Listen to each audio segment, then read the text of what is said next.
Pessoal, o que aconteceu na Globo News não foi uma entrevista, foi um bate-boca ao vivo.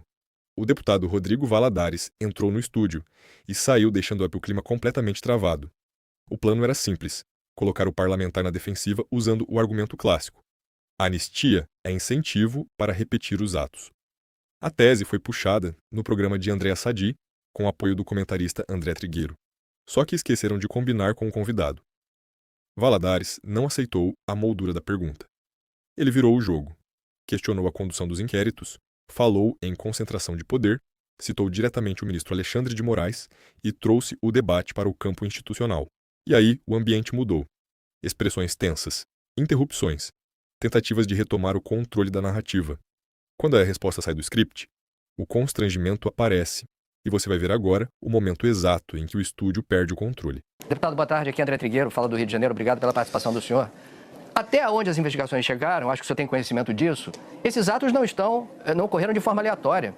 Eles são uma peça importante de um movimento golpista que atenta contra a Constituição que o senhor defendeu há pouco. Ou seja, invadir as sedes dos três poderes da forma como vimos naquele 8 de janeiro, com financiamento, com infraestrutura, com método, com planejamento, teria o escopo ou a pretensão de desestabilizar os primeiros dias do atual governo, determinando eventualmente a decretação de uma GLO e sabe-se Deus o que viria depois. E havia um clima, havia o comprometimento de algumas figuras importantes do governo anterior, completamente engajadas e comprometidas com algo que a Constituição não defende em hipótese alguma, que é o desrespeito à vontade soberana das urnas, um golpe de Estado.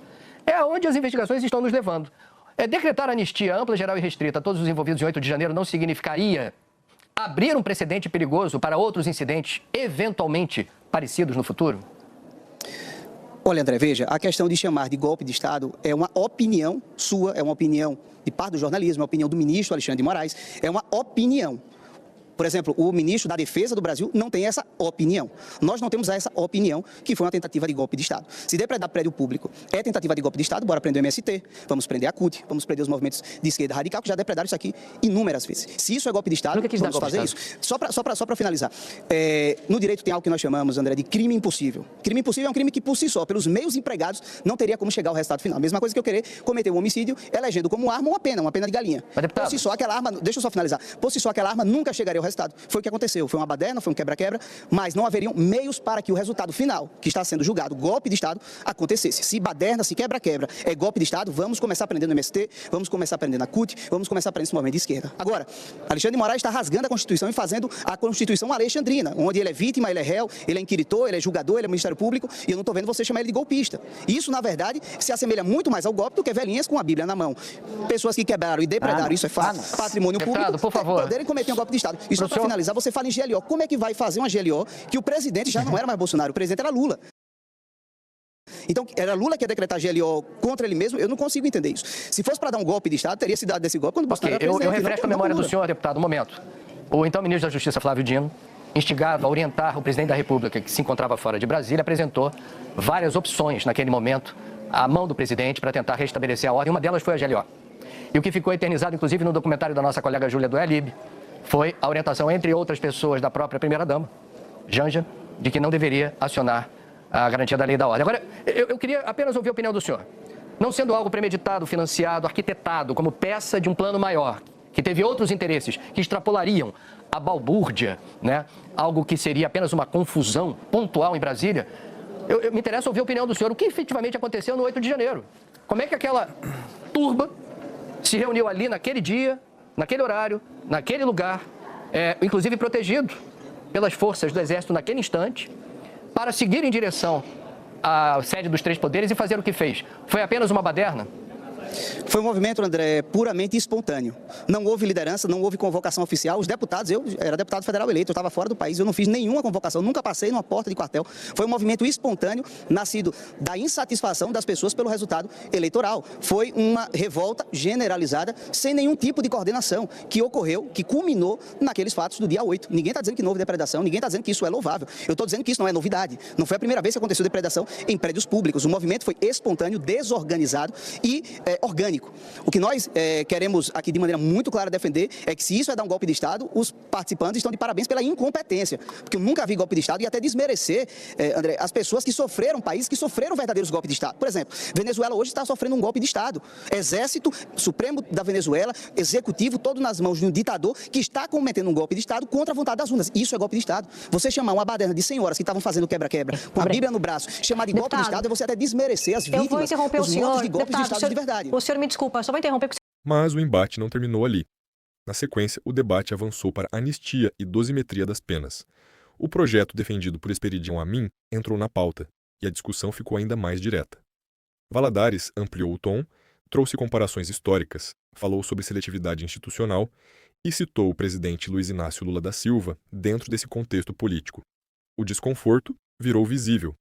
E quando o clima ficou insustentável, veio o corte. O senhor está no Salão Verde aí, eu acho que existem coisas na vida que cabem interpretação. O que aconteceu no 8 de janeiro não cabe interpretação. O Supremo já decidiu isso. O Supremo é a instância máxima da justiça no país. O senhor está no Salão Verde, onde no 8 de janeiro tinham vândalos, golpistas, participantes antidemocráticos que estavam depredando a história do país. E eu tenho certeza que o senhor, como parlamentar, viu aquelas cenas e ficou muito, muito arrasado. Como o país inteiro. Não tem uma pessoa no país que seja democrática, que seja um democrata, que seja um estadista, que não tenha visto aquelas imagens de invasão ao Supremo, de invasão à Câmara, onde o senhor está, a casa do senhor.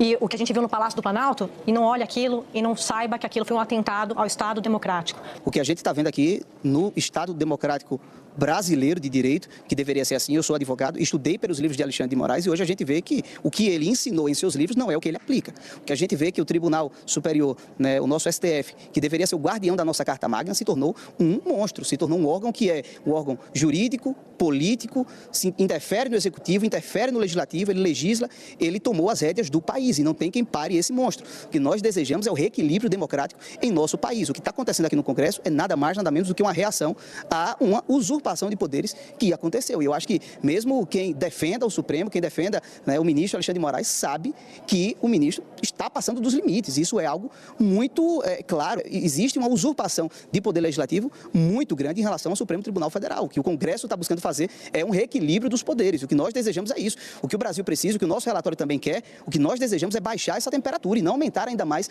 essa temperatura, porque a gente sabe que isso não acaba bem. Ou seja, se entrar um alienígena agora, começar a ver esse filme de agora, né, pegar só esse meio, ele sabe que no final isso não acaba bem. E é esse sentimento que nós temos. Nós não desejamos isso para o nosso país. Nós desejamos nosso país onde eu possa estar aqui legislando, o Supremo possa ser o guardião da Constituição, decidindo sobre temas constitucionais e o Executivo possa executar as políticas públicas. Olha, quando eu era estudante de Direito, a discussão do Supremo era se arma desmuniciada era ou não porte de armas. Agora o Supremo tem que conversar com o Alexandre para saber se indica ministro, tem que conversar com o Alexandre para saber se remove ministro, tem que conversar com o Alexandre para saber se o ministro pode ir para o STJ.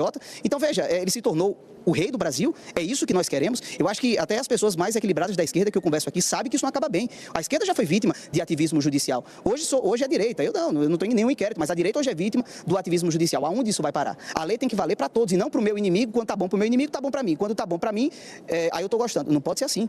O Estado Democrático de Direito pressupõe que a lei deve valer igual para todos. Não pode ser instrumento de perseguição política, que é o que está acontecendo no Brasil. Infelizmente, a má utilização da lei pelo ministro Alexandre de Moraes está servindo de instrumento de perseguição política. Nós temos que entender que o ministro é um ministro do STF. Ele não é o STF. Ele não é a democracia. Ele não é o Estado Democrático de Direito. O Estado Democrático de Direito não está revestido sobre a figura dele. E o que nós estamos vendo é um exagero e o que o Congresso busca é tentar reequilibrar essas forças. Agora vamos subir o nível da análise. O Brasil vive uma fase de protagonismo inédito do Judiciário. O Supremo Tribunal Federal deixou de ser apenas árbitro constitucional e passou a ocupar o centro permanente do debate político. Isso não é opinião de rede social. Parte da própria imprensa tradicional começou a discutir limites, decisões monocráticas, extensão de inquéritos e equilíbrio entre poderes. A pergunta central não é se o Supremo pode agir. Pode. A pergunta é: qual é o limite desse poder? E quem estabelece esse limite? Entramos então no ponto mais sensível. 8 de janeiro. Foi grave. Houve invasão e vandalismo. Isso é fato. Mas o debate que cresce não é sobre punir, é sobre critério. Durante décadas, ocupações promovidas pelo movimento dos trabalhadores rurais sem terra foram tratadas como um instrumento de pressão política legítima por setores da esquerda. Hoje, a narrativa é outra. Então surge a dúvida que ecoa em grande parte da sociedade. A aplicação da lei é uniforme ou varia conforme o alinhamento político. Quando decisões atingem um campo ideológico, é defesa da democracia. Quando atingem outros setores, começa-se a falar em excesso. O que mudou? O princípio, ou o alvo. E é justamente aí que cresce a tensão institucional. Porque democracia não é aplicar garantias de forma seletiva. Não é aplaudir poder concentrado quando convém e questionar apenas quando o impacto se amplia. Instituições fortes precisam de limites claros, e quando o árbitro vira protagonista constante, o jogo deixa de ser apenas jurídico e passa a ser político. Agora eu quero ouvir você. Estamos diante de um reequilíbrio institucional ou de uma escalada de poder? Existe 2 pesos e 2 medidas? A imprensa mudou por convicção ou por necessidade? Comenta aqui embaixo. Se você quer análises que vão além da superfície, já se inscreve no canal, ativa o sininho e compartilha esse vídeo. E se você acredita na importância de manter esse espaço independente, considere se tornar membro. Nos vemos no próximo vídeo.